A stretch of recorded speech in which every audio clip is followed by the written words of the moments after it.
Guys, என் பேர் Loki. Welcome back. Level 1 பிளேயரோட எபிசோடு 25க்கு ரெடியா? 24வது எபிசோட மிஸ் பண்ணவங்க டிஸ்கிரிப்ஷனில் இருக்க லிங்கை யூஸ் பண்ணிக்கோங்க.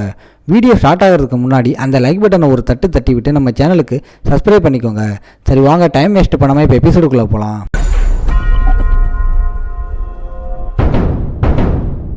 எபிசோடோட ஸ்டார்டிங்லேயே மான்ஸ்டர் பேரை கேட்டதும் லூசியா முகம் அப்படியே மாறுது.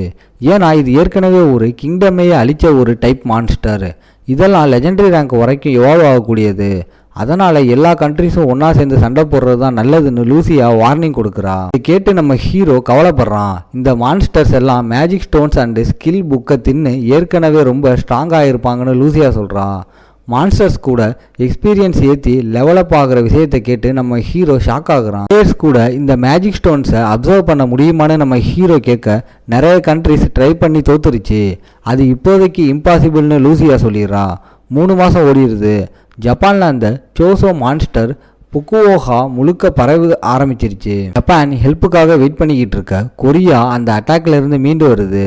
நார்த் அண்டு சவுத்து கொரியா இப்போ ஒன்றா சேர்ந்து ஒரு யூனியனை உருவாக்கியிருக்காங்க. நம்ம ஹீரோவும் அந்த பக்கம் போகிறான். ஆனால் அங்கே பிளேயர்ஸ் ரொம்ப கூட்டமாக இருக்கிறதால அவனால் எந்த டென்ஷனையும் ஒழுங்காக முடிக்க முடியலை. அதனால் நம்ம ஹீரோ திரும்பவும் சவுத் கொரியாவுக்கே வரான். ஃபேமிலியை பார்த்துட்டு ஒரு டென்ஷனுக்கு வெளியே லூசியாவை சம்மன் பண்ணுறான். லூசியா நம்ம வேர்ல்டோட எவரிடே லைஃப்பை ஆச்சரியமாக வேடிக்கை பார்க்குறா. லூசியாவுக்கு ஒரு ஐடென்டிட்டியை வாங்கி கொடுக்க நம்ம ஹீரோ நினைக்கிறான். ஒருத்தரை எல்லா கண்ட்ரிலையும் அங்கீகரிக்கணும்னா அவங்கள ஒரு பிளேயராக ரிஜிஸ்டர் பண்ணுறது தான் பெஸ்ட்டு வழின்னு நம்ம ஹீரோ பிளான் பண்ணுறான். லூசியா அந்த ரிஜிஸ்ட்ரேஷன் ஆஃபீஸுக்கு போக நம்மால் ஆர்வமாக வெயிட் பண்ணுறான். கொஞ்ச நேரம் கழிச்சு லூசியா ஒரு புது ஐடென்டிட்டியோட வரா. அதை செலிப்ரேட் பண்ணுறாங்க. அப்புறம் நம்ம ஹீரோ அவகிட்ட ஒரு டீல் பேசுகிறான். 2 பேரும் சோடா குடிச்சிக்கிட்டே பிஸ்னஸ் பற்றி பேசுகிறாங்க. லூசியாவோட யூனிக் ஸ்கில்லை வச்சு ப்ராடக்ட்ஸ் விற்கிற அந்த ஐடியா. நம்ம ஹீரோ அவளுக்கு 10% கமிஷன் தரேன்னு சொல்ல லூசியா அது ரொம்ப அதிகம்னு நினைக்கிறா. அது மட்டும் இல்லாமல் உன் வேர்ல்டில் இருக்கிற மான்ஸ்டர்ஸ் அழிக்க நான் உனக்கு ஹெல்ப் பண்ணுவேன்னு நம்ம ஹீரோ ப்ராமிஸ் பண்ணுறான். ரொம்ப நாள் கழித்து ஒருத்தர் இவ்வளவு அன்பாக இருக்கிறத பார்த்த லூசியாவுக்கு கண்ணீரே வந்துடுது. கூட்டத்துக்கு நடுவுலையே நம்ம ஹீரோ முன்னாடி முட்டி போட்டு நான் உன் வேர்ல்டில் இருக்கிற வரைக்கும் உனக்கு உண்மையாக இருப்பேன்னு சத்தியம் பண்ணுறா. நம்ம ஹீரோவுக்கு இது கொஞ்சம் எம்பாரசிங்காக இருந்தாலும் இது எவ்வளவு முக்கியம்னு அவனுக்கு தெரியும். சுற்றி இருக்கிறவங்க விசித்திரமாக பார்த்தாலும் லூசியாவோட அந்த சபதம் நம்ம ஹீரோவோட ஸ்டேட்டஸில் ஒரு பெரிய சேஞ்சை உண்டாக்குது. அவனுக்கு புதுசாக லார்ட் அப்படிங்கிற கிளாஸ் கிடைக்கிது.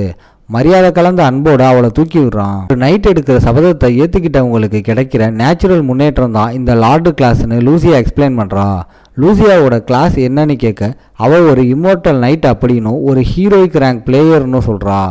ஆனால் அவளோட லெவல் 50க்கு கீழே இருக்கிறத பார்த்து நம்ம ஹீரோ குழப்பமாகறான். ஆனால் லூசியா எனக்கு லெவலை விட காம்பேக்ட் எக்ஸ்பீரியன்ஸ் ரொம்ப அதிகம், அதனால தான் இந்த கிளாஸ் கிடைச்சதுன்னு சொல்கிறா. முன்னாடியே இதை சொல்லாததுக்கு மன்னிப்பு கேட்குற அவ தன்னோட ஷீட்டை நம்ம ஹீரோ கிட்ட காட்டும்போது கிளாஸை விட ஸ்டாட்ஸை அதிகமாக ஃபோக்கஸ் பண்ணி காட்டுறா. லூசியா நம்ம ஹீரோவோட கிளாஸ் ஸ்கில்ஸை செக் பண்ண சொல்கிறா. அப்போ தான் பாயிண்ட்ஸை சரியாக பிரிக்க முடியும். நம்ம ஹீரோ விண்டோவை திறந்து பார்க்கும்போது ஒரு லார்டுக்கு எவ்வளவு சபார்டினேட்ஸ் இருக்காங்களோ அவ்வளவு தூரம் கிளாஸ் லெவல் இன்க்ரீஸ் ஆகும்னு லூசியா சொல்கிறா. இதை கேட்டு நம்ம ஹீரோவுக்கு செம ஹாப்பி. லூசியாவோட ஸ்டேட்டஸ் விண்டோவையும் நம்ம ஹீரோவால் பார்க்க முடியுது. அது ஒரு பேசிக் லார்டு ஸ்கில் அப்படின்னும் அப்போ தான் அவனோட ஆளுங்களுக்கு என்னென்ன ரோல் கொடுக்கலாம்னு நம்ம ஹீரோ முடிவு பண்ண முடியும்னு அவள் எக்ஸ்பிளைன் பண்ணுறா. அதே டைமில் ஜப்பானில் சோசோ மான்ஸ்டர் அங்கே இருக்கிற காப்ளின்ஸை தும்சம் பண்ணிக்கிட்டு இருக்கு. மினிஸ்டர் யூஎன் விஷயத்தை இழுத்துக்கிட்டே இருக்கிறதால ரொம்ப கவலையில் இருக்காரு. அசிஸ்டண்ட் வந்து புக்குவோகா ஏரியாவை சுத்தம் பண்ணுறதுக்கு தான் டாப் ப்ரியாரிட்டி கொடுத்துருக்கோம்னு ரிப்போர்ட் பண்ணுறான். டவுன் ஏரியாவில் சோசோ மான்ஸ்டர்ஸ் காப்ளின்ஸை ஹண்ட் பண்ணி ஜாலியாக என்ஜாய் பண்ணுது. இந்த மான்ஸ்டர் லீடர் ஏதோ ஒன்று நோட் பண்ணி தன்னோட ஆர்மியை கூப்பிடுது. அது நேராக ஒரு மேஜிக் ஸ்டோன் வேர் ஹவுஸை நோக்கி போகுது. நம்ம ஹீரோ லூசியா கூட ட்ரைனிங் முடித்து வரும்போது சின் யூனா கிட்ட இருந்து கால் வருது. நம்ம ஹீரோ ஜப்பான் போகிறானான்னு அவ கேட்க கொஞ்ச நாள் ரெஸ்ட் எடுக்கணும்னு சொல்லி நம்ம ஹீரோ அதை அவாய்ட் பண்ண பார்க்குறான். ஜப்பான் கவர்மெண்ட் பெரிய ஆஃபர் கொடுத்துருக்கிறதால மற்ற பிளேயர்ஸ் கிளம்புறாங்க. ஆனால் நம்ம ஹீரோ இந்த தடவை பேராசப்படாமல் தன்னோட ஒர்க்கர்ஸுக்கு ஒரு குட் ட்ரிப் விஷ் பண்ணுறான். அப்போ அங்கே இருக்கிற ஒரு குண்டான ஆள் யூனாவை எப்போ டின்னருக்கு கூட்டிகிட்டு போவேன்னு நம்ம ஹீரோவை கிண்டல் பண்ணுறான். அவள் ஜப்பான்ல இருந்து வந்ததும் கேட்குறேன்னு சொல்கிறான். யூனா இதை நினச்சி ஹாப்பி ஆகுறா. ஆனால் அசோசியேஷன் நம்ம ஹீரோவை ஜப்பானில் சண்டை போட கூப்பிட்டு இருக்கிறத லூசியா கிட்ட யூனா சொல்கிறா. லூசியா அந்த மிஷினை ஏற்றுக்கிட்டு எனிமிஸை நேருக்கு நேர் சந்திக்க சொல்கிறா. ஆனால் அது ஈஸியாக இருக்காதுன்னு நம்ம ஹீரோ யோசிக்க என்ன மெர்சனரி சிஸ்டம் வழியாக யூஸ் பண்ணி உன்னை பாதுகாத்துக்கோன்னு அவள் ஐடியா கொடுக்குறா. காரணம் இல்லாமல் சண்டை போட வேணாம்னு நம்ம ஹீரோ இப்போதைக்கு ரிலாக்ஸாக இருக்க முடிவு பண்ணுறான். கொஞ்ச நாள் கழித்து பாயிண்ட்ஸ் ஏற்றுறதுக்காக தன்னோட ரெகுலர் ஹண்டிங்க்கு போகிறான். அங்கே மான்ஸ்டர்ஸ் எண்ணிக்கை குறைவாக இருக்கிறத நோட் பண்ணிடுறான். ஒரு குரூப் பிளேயர்ஸ் ஆர்மர் கூட இல்லாமல் ஒருத்தனுக்கு சப்போர்ட் பண்ணி கஷ்டப்பட்டு மான்ஸ்டர்ஸ் கூட சண்டை போடுறத பார்க்குறான். இந்த குரூப் எப்படியாவது அந்த பையனை சப்போர்ட் பண்ண பார்க்குறாங்க. ஆனால் அந்த பையன் தன்னோட ஆட்ரிபியூட்ஸை யூஸ் பண்ணாமல் சாதாரண அட்வென்ச்சரஸ் கூடவே இருப்பேன்னு பிடிவாதம் பிடிக்கிறான். பாயிண்ட்ஸை எப்படி பிரிக்கிறதுன்னு அந்த குரூப்புக்குள்ள ஒரே வாக்குவாதம் நடக்குது. இந்த குரூப் ரிப்பேர்ஸுக்கு பணம் செலவு பண்ண விரும்பலைன்னு நம்ம ஹீரோ நினைக்கிறான். அதனால் க்ளோக் ஆஃப் டார்க்னஸ் எடுத்துக்கிட்டு நேராக போய் ஒரே அடியில் எல்லா மான்ஸ்டர்ஸையும் காலி பண்ணி தன்னோட முகத்தை காட்டுறான். அந்த குரூப் நம்ம ஹீரோவோட ஸ்ட்ரென்த்தை பார்த்து ஷாக் ஆகி போயிடுறாங்க. ஆனால் அந்த பிளேயர்ஸ் எங்கள் கில்ஸை திருடிட்டேன்னு நம்ம ஹீரோ மேலே அட்டாக் பண்ணுறாங்க. நம்ம ஹீரோவுக்கு செம காண்டாகுது. அப்போ அங்கே ஒரு மான்ஸ்டர் ஒரு ரேரான புக்கை ட்ராப் பண்ணுறது எல்லாரோட கவனத்தையும் ஈர்க்குது. அங்கே சண்டை போட்ட மான்ஸ்டர்ஸ் கிட்ட இருந்து தான் அந்த ரிவார்டு வந்திருக்கணும்னு நம்ம ஹீரோ ரியலைஸ் பண்ணுறான். அவங்க அந்த ரிவார்டு தங்களுக்கு சொந்தம்னு உரிமை கொண்டாடுறாங்க. ஆனால் நம்ம ஹீரோவுக்கு அந்த பெரிய ஆள் ஏன் ஆர்மரோ ஷீல்டோ இல்லாமல் சண்டை போடுறான்னு ஒரே கியூரியாசிட்டி. 2 மெம்பர்ஸ் அவனோட சட்டையை பிடிச்சி தடுத்துக்கிட்டு இருக்காங்க. நம்ம ஹீரோ அந்த பையனுக்கு டேங்கிங் பண்ணுறதுக்கு சம்பளம் தராங்களான்னு கேட்க அந்த குரூப் லீடருக்கு கோபம் வருது. நீ யாரா நடுவில், முதல்ல இங்கேருந்து கிளம்புன லீடர் திமுறா பேச நம்ம ஹீரோ கூலாக தன்னோட அசோசியேஷன் ஐடியா காட்டுறான். அதை பார்த்ததும் லீடருக்கு பெரிய ஆள்கிட்ட மாட்டிக்கிட்டோம்னு ரியலைஸ் பண்ணுறான். நம்ம ஹீரோ திரும்பவும் சேலரி பற்றி கேட்க அவன் நிறைய பணம் கிடைக்கும்னு பொய் சொல்கிறான். நம்ம ஹீரோ தன்னோட சைக்கோமெட்ரி பவரை யூஸ் பண்ணி பார்க்கும்போது தான் உண்மை தெரியுது. அந்த பையனோட பேர் பேக் உயின். அவனை அந்த குரூப் ஏமாற்றி வேலை வாங்குறாங்க. அது மட்டும் இல்லாமல் அவங்க அம்மாவுக்கு உடம்பும் சரியில்லைங்கிற சோகமான உண்மையையும் நம்ம ஹீரோ கண்டுபிடிக்கிறான். நம்ம காண்டான நம்ம ஹீரோ லீடரை முறைச்சி பார்த்து அவனை அப்யூஸ் பண்ணுறீங்களான்னு கேட்குறான். அவங்க சமாளிக்க பார்த்து நாங்கள் அவனை ஹீல் கூட பண்ணியிருக்கோம்னு போய் சொல்கிறாங்க. ஆனால் நம்ம ஹீரோ அவங்க கட்டுக்கதையை நம்பலை. எல்லாரும் இன்வெஸ்டிகேஷனுக்காக டஞ்சனை விட்டு வெளியே போங்கன்னு ஆர்டர் போடுறான். எங்களுக்கு ஆர்டர் போட நீ யாருன்னு லீடர் எகிற நம்ம ஹீரோ அவங்கள மிரட்டுறான்.